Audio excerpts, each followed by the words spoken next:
Mother's Day, I believe, should not be celebrated like once a year.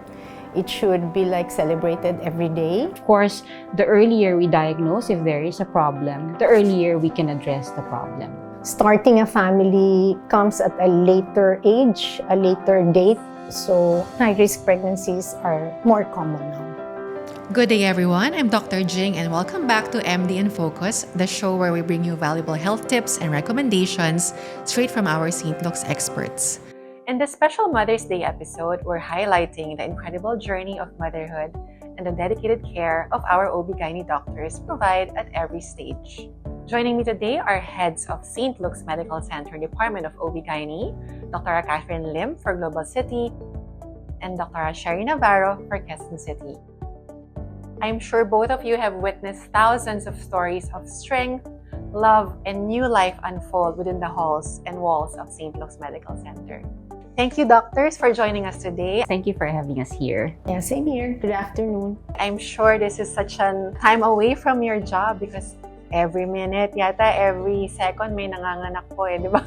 Or may kailangan kayong tingnan ng mga patients, no? Thank you po for your time. So let's begin with something personal, doctors, no? So Mother's Day holds deep meaning for many, and as a physician dedicated to women's health, how does this day resonate with you both personally and professionally? Mother's Day speaks of the strength and resilience of women. It gives us a meaning of what we do, so that we assist our patients in this journey to motherhood.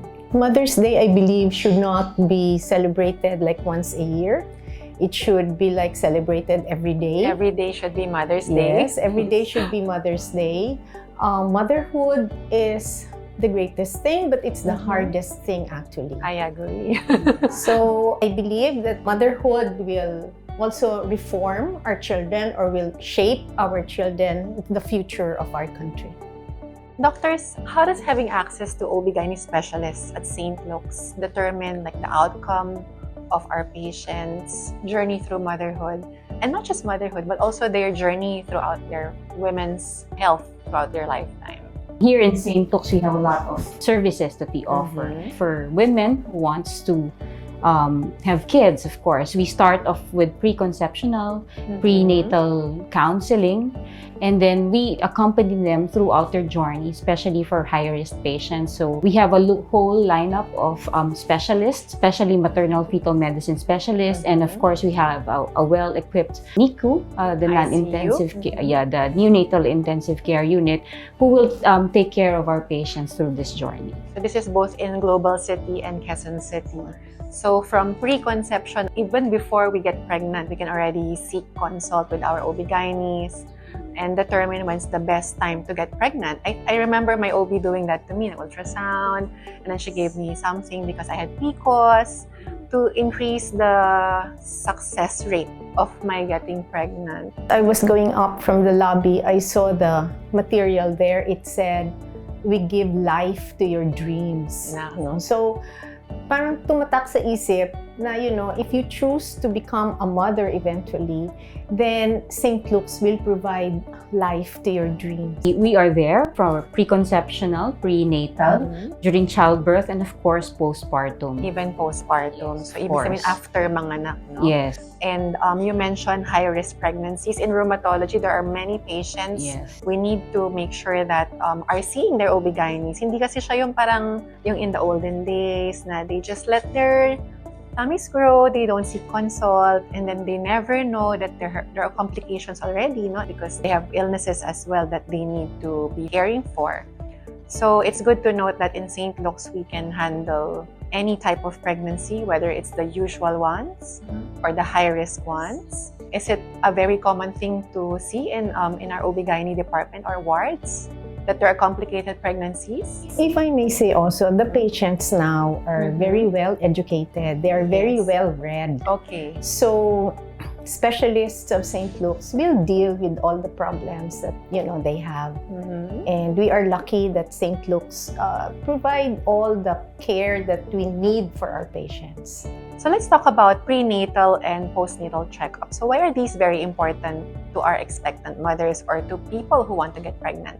Having a prenatal checkup helps the patient and the family plan for the next 9 months. And of course, the earlier we diagnose if there is a problem, the earlier we can address the problem. Tama yun, no? Yes. That's true. Prevention of complications, always better. Although even Although- with well-cared patients, Yes. complications can come happen. in. Yes, but as long as prenatals are there, we still provide the greatest care that we can. Kumbaga, our we patients. minimize Yes, the preventable, no? Still, it would come out, a better outcome instead of without prenatals. Okay. It's becoming more common that people seek fertility treatment Yes. or seek consult so that they can get pregnant because they've been battling with infertility. And I believe St. Luke's would have the divisions for that, mga subspecialties. We have a subspecialty for reproductive endocrinology and infertility, and they take care of our patients who wish to be pregnant, who has infertility, or those who are planning to get pregnant but are not yet ready at this time. So we call Okay. that fertility preservation. Also becoming more common among our younger generation because more females are now working, and then many are thinking of preserving their fertility, as you mentioned, Dr. And of course, our patients are more career-oriented now. So, Yes. Thinking about starting a family comes at a later age, a later Nowadays. date. So, high-risk pregnancies are more common now. Kasi ano po ba yung age? 35. 35 is and above would High automatically give a person a higher risk, no? Yeah. Of complications. So it's still better to get pregnant earlier, but of course, we all have our own priorities. And of course, you might not be, with your permanent life partner yet, or if you are with your life partner, you both might not be prioritizing growing your family yet, no? So it's good that we have that option in St. Luke's. Doctors, there's so much misinformation online. How do you think we should deal with it? What can we advise our viewers regarding what they see online? Ang dami kasing myths, mga beliefs, yung mga haka-haka, or what they believe from what they see or read. Well, of course, all our patients are mostly well-read. They search the website before they go to us. But here in St. Luke's, specialists are here to help our patients to delineate which are myths versus facts. So it's better when you start your journey to have all information backed by science, and of Yes. course, you consult a specialist. So, kailangan talagang tanungin, no, sa doctors, because especially now, there are many doctors, images and videos being altered using AI, selling products which are not even FDA approved, no? So, kailangan talaga more vigilant for the people who see or watch these things and ask the doctors kung ano yung dapat paniwalaan. I think nothing can compete with a face-to-face visit Consult. with your specialist, no? Because your specialist now can deal with all your misinformation to its minutest details, no? So they can discuss everything to you right there and then, and you can also ask questions right there and Right, then. and oo nga. Yeah, it's better. You'll have a personalized, comprehensive care for you. So yung conversation can also lead to, kasi other questions most likely. In your perspectives po as physicians, how can choosing the right hospital and the right doctors shape the health of our viewers? Maybe I am a loyal fan of St. Luke's. I delivered my 3 children here Yeah. at St. Luke's Medical Center. Okay. And I always believe that St. Luke's can give the best outcomes for motherhood. Yes, and besides that, St. Luke's is being known for its advanced technology. And with the advanced technology, we also have a whole lineup of specialists who can take care of you from preconception to your postpartum, and of course until after, which is menopause. Very good topic to jump to, no? Mhm. Yung menopause and Yeah. also perimenopause. Yeah. I see a lot of people talking about perimenopause actually, and also menopause, describing their symptoms. And in fact, I'm not sure if they're correctly attributing what they feel to peri or menopause. When do they start thinking that they're maybe on a perimenopausal phase or even menopause? There's this connotation that menopause is equal to hot flushes. But of course, they have to understand that menopause, you go through a lot of hormonal changes. And with education, when you educate the patient and of course the family, they could better understand the changes in the moods of their family member, because it's so hard for you to go through that phase that you need the help of your family members to support you at that time. The time of our lives. We'll all go through that. I am one of the luckiest, I think, that I never experienced all these hot flashes. Okay, no? so not everybody po pala. Not I everyone. went through menopause fast.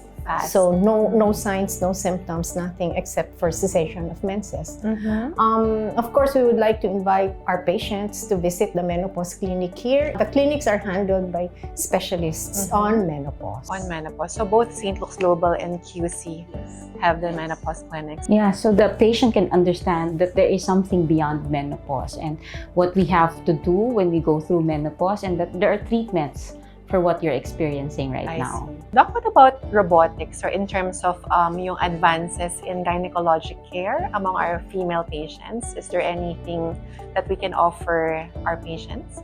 Yes, we've had the robotic surgery for the robotic system for some time. Robotic system. Yeah. Before we had the laparoscopy, a minimally invasive type of surgery where you can have your uterus removed, remove the ovarian cysts through small incisions. Okay. Now we have the robotic system. It's also a minimally invasive surgery, but it promises faster recovery, less pain during the post-operative phase.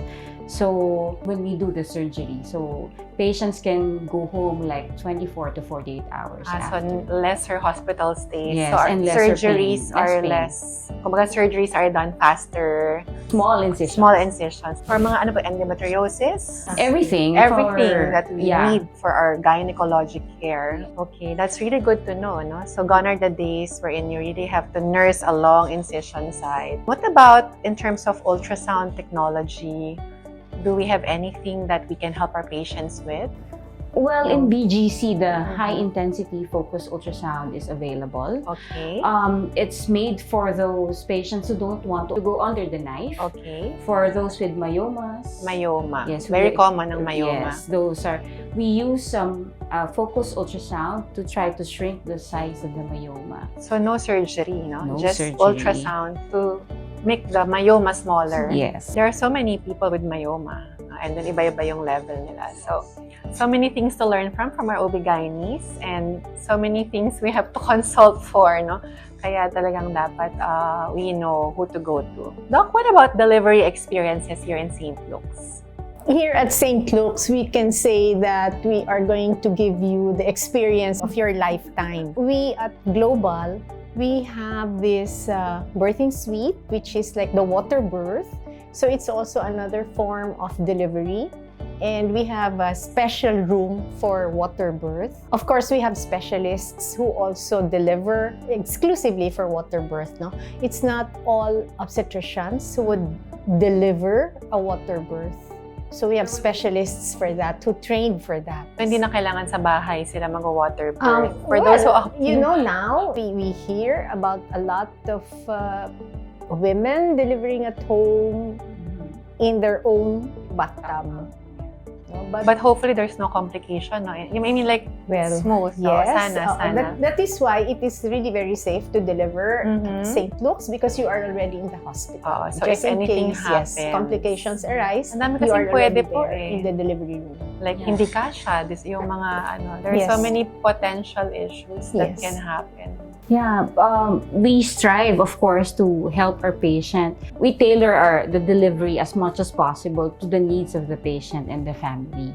We make them comfortable during the delivery process. Of course, family could be with them. We have suites available for which they could they do their labor with their husband and during delivery as well, to provide emotional support. So this Mother's Day, do you have any message to our audience and to our viewers regarding your field, regarding motherhood? I would like to greet all the women out there a happy Mother's Day. As I've said before, motherhood is the greatest thing, but the hardest thing also. Let us celebrate our invaluable lives, our hard work also, in shaping our children to be the best versions of themselves. So, happy Mom's Day to everyone. Happy Mother's Day to all our viewers, future moms who are trying to get pregnant right now. And of course, we celebrate your resilience, your strength towards motherhood, and how you take care of your kids. And the process of going through motherhood is not an easy task. But together with us here, we can help you make this journey an easy journey for all of us. So not all mothers need to bear children, di ba? And Or your dogs. oo, di ba? O mga fur parents, fur moms, and there are many mother figures that we have in our lives. May mga mentors natin sa medicine. So thank you so much, doctors. Thank you. This was Thank you truly very much. inspiring. And to all moms out there, especially my mom, thank you for all your strength, your love, and your endless devotion. From all of us at MD in Focus and St. Luke's Medical Center, happy Mother's Day. And until next time, stay healthy and stay informed. I'm Dr. Jing, and this has been MD in Focus.